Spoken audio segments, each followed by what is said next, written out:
Now let us try to understand the significance of the Fermi level in the case of a semiconductor.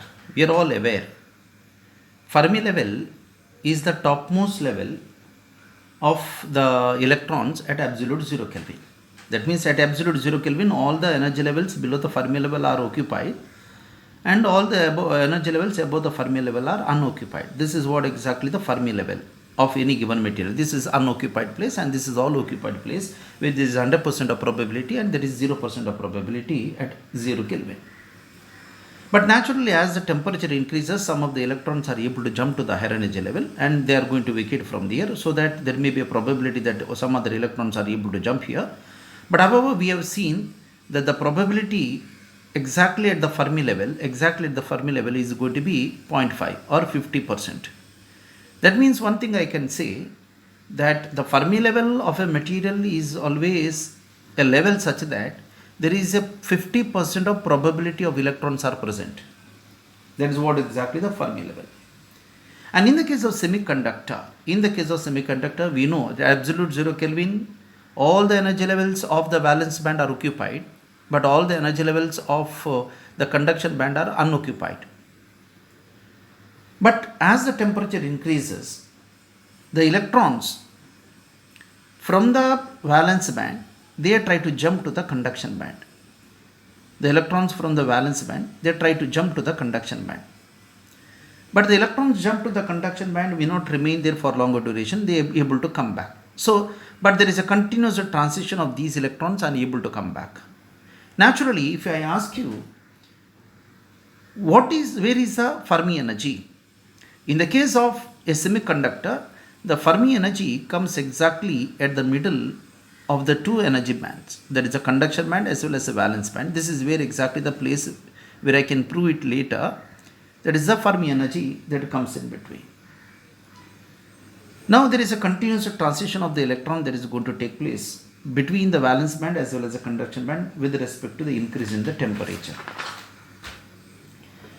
Therefore, as I increase the temperature, naturally there is more and more transition that is going to take place between the two materials. Now what exactly going to happen to the Fermi level if I am going to dope? Now this is in the case of a pure semiconductor. Let us try to see in the case of a N-type semiconductor. So in the case of a N-type semiconductor, we have a valence band and we have a conduction band. And when I use the word N-type is nothing but the number of electrons are going to be greater than the number of holes. Now being there are more number of electrons are there, instead of Fermi energy, instead of being at the center, the Fermi level goes on to the moving to the higher level. That means it is going to be closer to the conduction band. The Fermi level increases with the increase the amount of doping. So the Fermi level always be closer to the conduction band, and there is a large gap that you find between the valence band and the conduction band in the case of N-type semiconductor. But in the case of a P-type semiconductor, the number of holes are going to be greater than the number of electrons. Being number of holes going to be greater than the number of electrons, the Fermi level is not going to remain at the center. The Fermi level goes on decreases because the holes are going to increase here and naturally number of electrons are going to decrease. Therefore the Fermi level goes on decreases. Therefore the Fermi level is just above the valence band in the case of a P-type semiconductor, and in the case of N-type, Fermi level is very close to the conduction band. This is how the Fermi level goes on changing with respect to temperature, with respect to doping. But however, for a pure material, it always remains exactly at the center. Therefore, I can very clearly say that if this is the energy gap between the conduction band as well as the valence band, Fermi level comes exactly in the middle.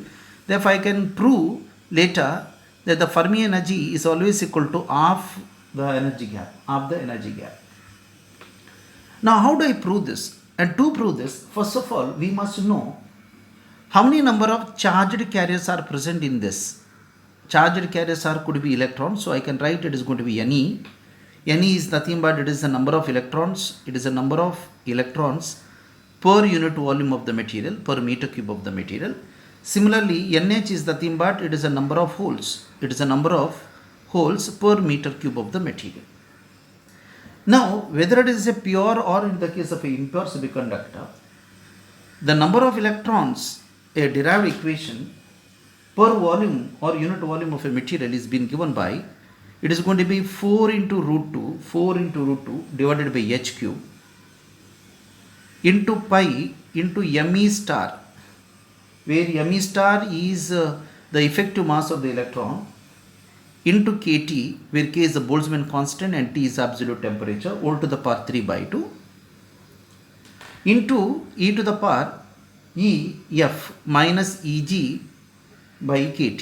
This is what the relation that we can derive, and this will give you the total number of electrons that are going to be present per unit volume of the material. It is going to be 4 root 2 by h cube into pi into me star kT all to the power 3 by 2 into exponential to the power EF minus Eg by kT, where EF is the Fermi energy, Eg is the energy gap, K is the Boltzmann temperature, a Boltzmann constant, T is the temperature, and me star is the effective mass of the electrons. Similarly, if you try to derive the equation for the number of holes per unit volume of the material is given by, it is also equal to 4 into root 2 divided by h cube into pi into mh star, where mh star is the effective mass of the holes, into kT all to the power 3 by 2, same equation except the changes here, into exponential to the power minus EF by kT. That means the number of holes are independent of the energy gap. Number of holes are independent of the energy gap. Here it depends on the energy gap in the case of electrons, but in the case of holes it is independent. It just depends on the Fermi energy. So these are the two relations that we have for the number of electrons as well as the number of holes. Now what I exactly do is that I will try to take those two equations in its purest state. Now I already said that in the case of a pure semiconductor, I have already mentioned that the number of electrons and the number of holes are equal.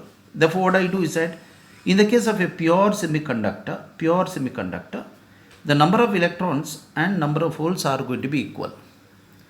Now, if these two are going to be equal, I can just write 4 into root 2 by h cube into pi into me star into kT to the power 3 by 2 into exponential to the power EF minus Eg by kT, which is equal to 4 root 2 by h cube into pi into mh star into kT to the power 3 by 2 into exponential to the power minus EF by kT.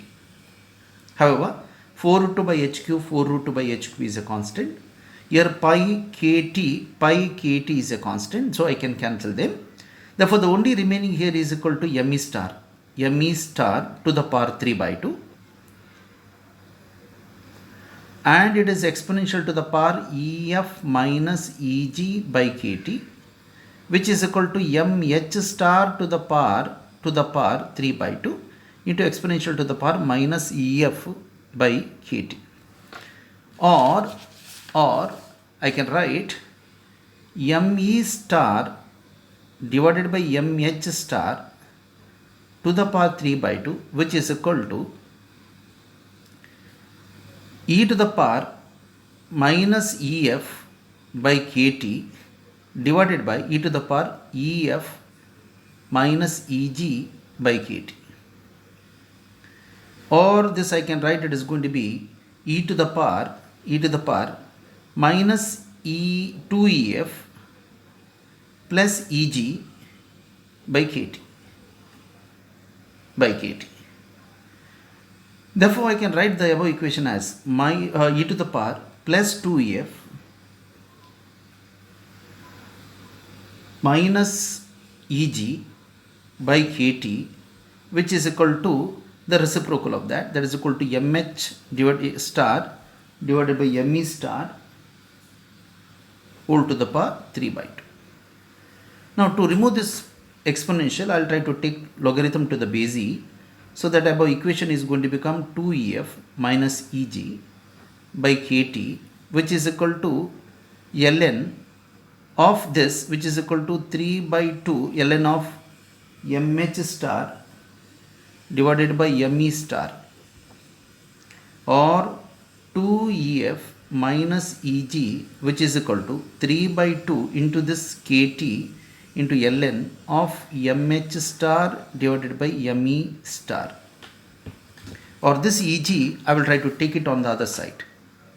Therefore, I can write 2 into Ef is equal to Eg plus 3 by 2 into kT into ln of mh star divided by me star.